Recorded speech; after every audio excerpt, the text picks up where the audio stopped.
In this video, we're going to go over what I feel like is one of the most underrated and under-talked about concepts when it comes to portraiture. And this will help you whether you're drawing, painting, or sculpting the portrait.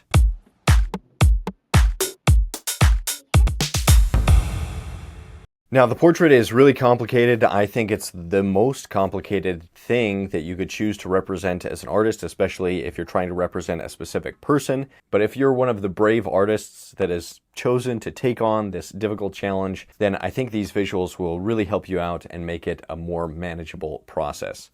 So these visuals that I'm talking about and that we're going to be going over in this video are the fat pads of the face. Now, most artists are familiar with the fat pads of the lip, that there's basically 3 fat pads or pillowy forms on the top lip, and then 2 large pillowy forms on the bottom lip. And that if you're aware of these fat pads, then it makes representing the mouth and the lips much easier, and you start to notice it when you're observing the reference or the model. So the fat pads that we'll be going over don't have to do with the mouth or nose. They're more the fat pads of the face in general. And the purpose of a lot of these fat pads is to facilitate the movement of the skin and muscles of the face. Now let's look at this first visual. This is a drawing that I did of all of the fat pads of the face where I labeled them. So let's start at the forehead and work our way down.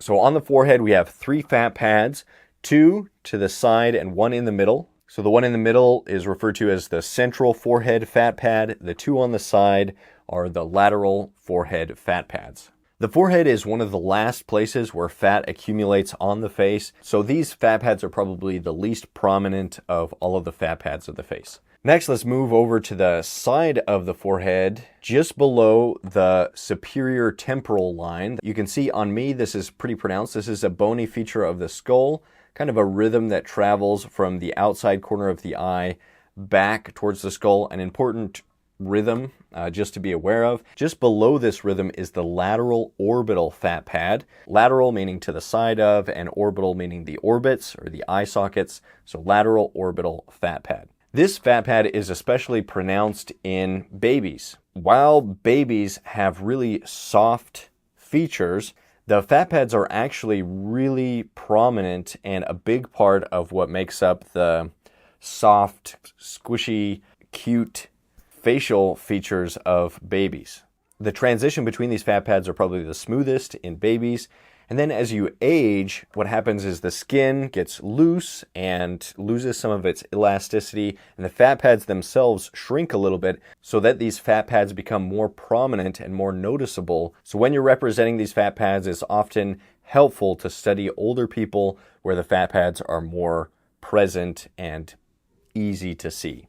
Okay, moving to the side of that, just in front of the ear and traveling down the cheek, we have the lateral temporal fat pad. So this is also near the temples, just behind that lateral orbital fat pad.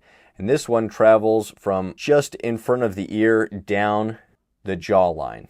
That's the lateral temporal fat pad, a long fat pad that travels down this way.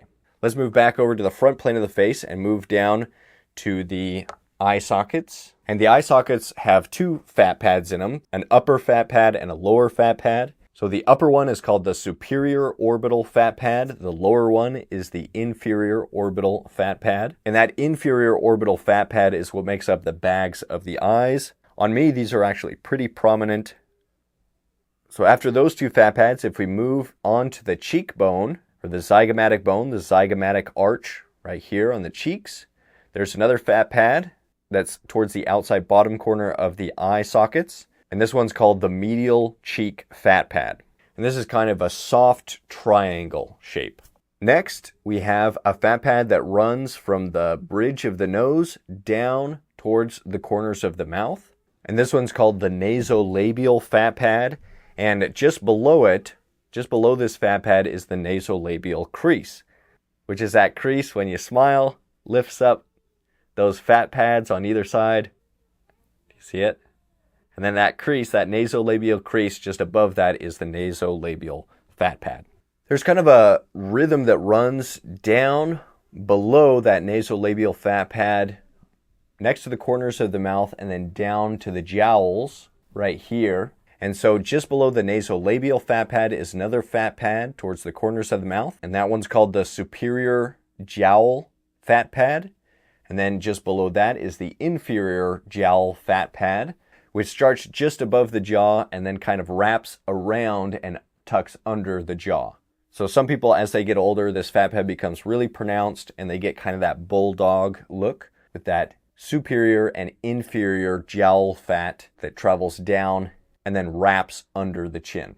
The chin itself is the premental fat pad. The mental protuberance is another anatomical term for the chin. So a premental fat pad. And then under the chin, we have the submental fat pad. This is when people have that double chin. That's the submental fat pad.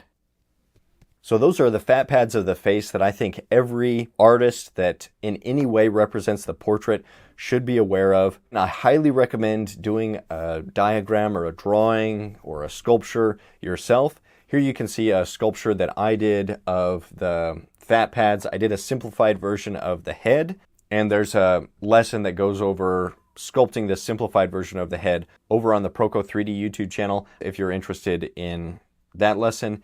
And then on top of that, after I cast this in plaster, I just laid out with little flat, rounded pieces of clay all of these fat pads of the face.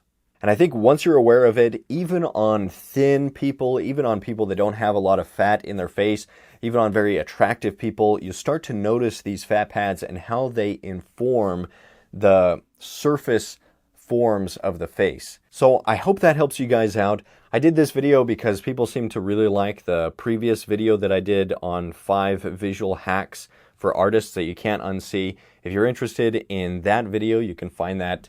I'll put it somewhere up here. With that, I used visuals from the ebook An Artist's X-Ray Vision, the male figure, which is available. It's in the link in the description. If you like these kinds of bits of information and visual tools to help you better understand the figure, then I definitely recommend getting that, and I really appreciate anybody that does. It's under $10, and it really helps me out as an artist. It could be a challenge to make a living as an artist, and so any support is really, really appreciated, so thank you. I am working on the female version of the ebook. There were enough people that commented on that last video that said that they would be interested in a female version of the ebook.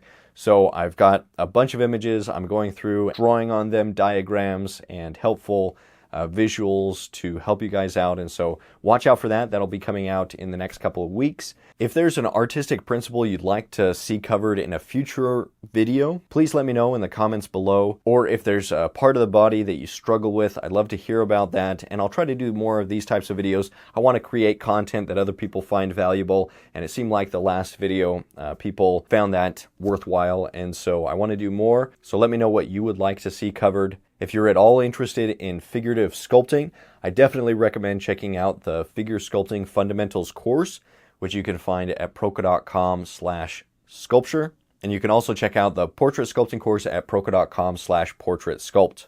Big thank you to anybody that purchases those courses. Really means a lot to me, really helps me and my family out. Thank you to everybody that's purchased the ebook on the male figure, and watch out for the one that's coming out on the male figure. Thank you to all of my Patreon patrons that help make this possible. As always, stay creative, stay productive, and hopefully I'll see you in the next lesson.